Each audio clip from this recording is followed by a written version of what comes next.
The clock on my lawyer's wall was stuck at 9:55. I kept staring at it, praying it would move faster or stop completely. 5 minutes. That's all that stood between me and a new life. Then my phone rang. I almost ignored it. I should have. Instead, I answered. My name is Danielle Porter, recently separated, almost legally free, and more exhausted than I'd ever admit out loud. I had spent 2 years untangling my marriage, my finances, and my self-respect from a man who never believed I deserved any of them. The caller wasn't my ex. It was his sister. "Danielle, I'm already at the dealership," she said, as if we spoke every day. "Have you made the transfer yet? They won't release the car without the 8,000 euros. For a second, I thought I'd misheard.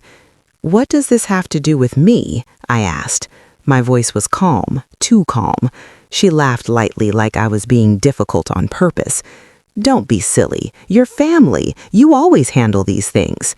My lawyer cleared his throat beside me. The judge's assistant stepped into the hallway. The room behind me buzzed with legal formality, and there I stood, minutes from freedom, being pulled back into a life I was desperately trying to leave. The call was still live. So was the leash I thought I'd already cut. She kept talking as if the money were already hers. "It's your ex's car, technically," she said breezily. "But he asked me to handle everything because you're better with payments. You always were." My lawyer leaned closer. "Put her on speaker," he whispered. I did. The change in the air was immediate. Confidence thinned. Silence stretched. "Danielle?" she called. "Are you still there?" "Yes," I said. "And I'm asking again, why are you calling me?"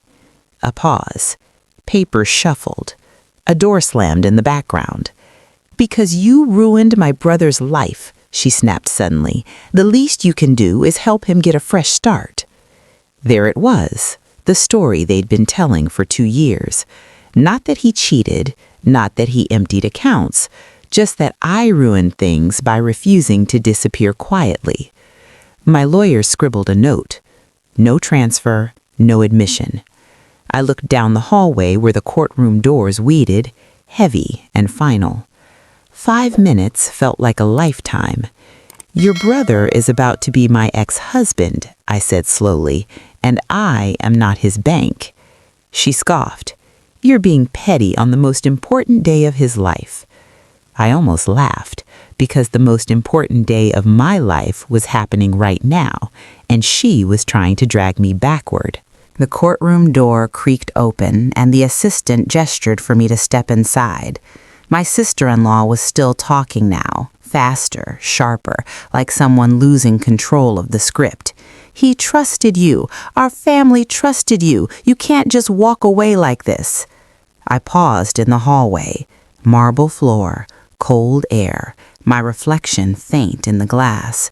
For the first time that morning, I felt something other than exhaustion. Clarity. "I'm not walking away from anything," I said quietly. "I'm stepping out of what was never mine to carry." My lawyer took the phone from me gently. "This call is inappropriate. Do not contact my client again." He ended it before she could respond. Inside the courtroom, everything moved with calm precision. Papers were placed, chairs shifted. The judge spoke in a measured, almost gentle tone. My marriage, once so loud, dissolved into neat legal language. When it was done, the word "finalized" felt lighter than I expected. But as I stepped back into the hallway, my phone buzzed again. A message this time from a dealership number I didn't recognize. "Payment still pending. Please confirm immediately." I stared at it, heart steady, not racing, because freedom, I realized, wasn't just a signature. It was deciding what I would no longer answer to. I didn't reply to the dealership. Instead, I walked back to my lawyer's office, closed the door, and sat down like someone who had finally reached solid ground. My hands were still trembling, but my mind was clear in a way it hadn't been for years.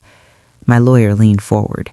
"They were testing you," he said quietly, "to see if the pattern still worked. That hit harder than I expected. For 2 years, I had been the calm one, the fixer, the payer, the one who made messes disappear so everyone else could breathe easier. Divorce hadn't just been about leaving my husband, it had been about leaving that role. My phone buzzed again, another message from my former sister-in-law.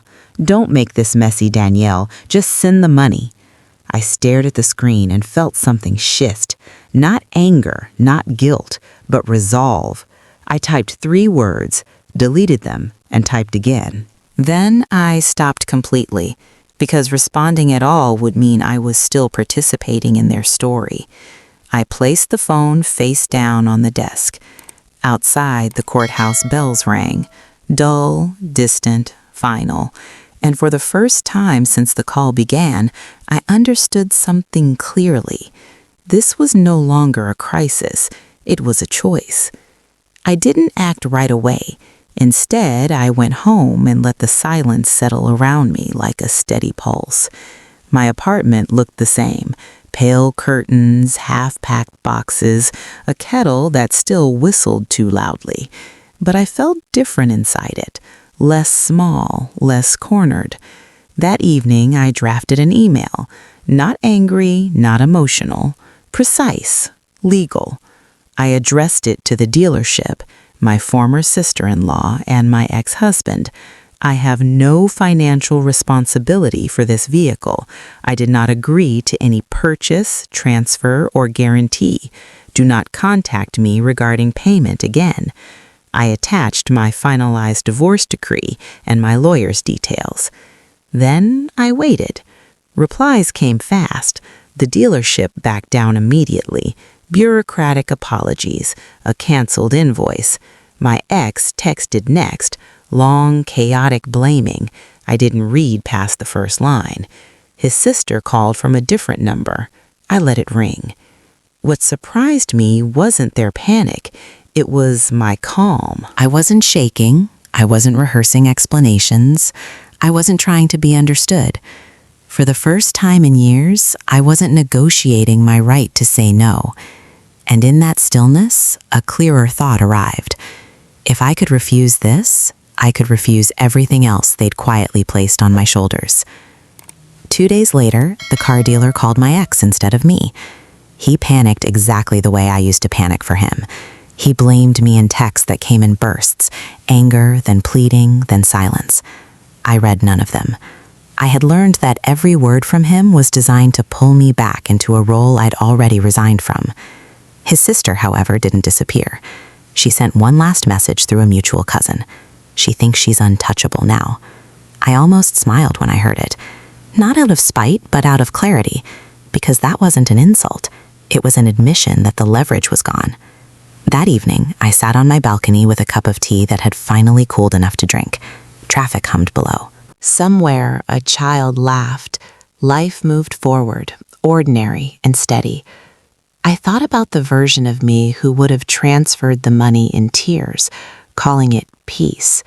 The woman who believed love meant paying any price.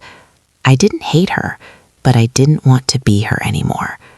For the first time since my marriage ended, I felt something rare and unfamiliar settle in my chest. Not relief, not victory, but control. A week later, my ex showed up unannounced. He stood in my doorway like a man who had practiced this conversation in his head and hated every version of it. His shoulders sagged. His voice carried the tired smoothness of someone still trying to charm his way out of consequences. "You didn't have to humiliate me with the dealership," he said. I didn't invite him in. "I didn't humiliate you. I refused to pay for something that isn't mine." He looked past me at the life I was rebuilding, boxes labeled keep, not fix. For a moment, his confidence wavered. "My sister says you've changed," he added quietly. I almost laughed. "No, I stopped changing myself for you." He opened his mouth, then closed it again. For the first time, he had nothing rehearsed, nothing polished, just silence. Before he left, he asked the question he'd always avoided. "Do you miss us?" I watched him carefully. then answered honestly, "I miss who I thought we were, not who you proved yourself to be." He nodded like he understood, or wanted to. When the door closed behind him, I didn't feel guilt, anger, or fear, only a steady quiet that felt like breathing after years underwater. The last message came a month later, not from my ex, from the dealership. A simple notice confirming the car had been returned, the contract canceled, the account closed. Bureaucratic, impersonal, complete. I pinned it to my fridge with a small magnet, not as proof, but as a reminder of what was possible. When I held my ground, life didn't turn cinematic after that. There was no grand apology, no dramatic collapse, no sudden confession. Instead, things simply shifted, quietly, permanently. My ex stopped calling, his sister stopped circling, mutual friends stopped asking me to be the bigger person. They sensed the boundary without needing it explained. I changed my phone number anyway, not out of fear, but out of intention, a clean line between who I was becoming and who I had been. One evening, packing the last box from my old life, I found our wedding photo. I didn't rip it up. I didn't cry. I just set it gently in the trash and closed the lid. Because this story was never really about a car, money, or even a divorce. It was about a woman finally realizing freedom isn't something a court gives you. It's something you decide to keep. And this time, I chose me.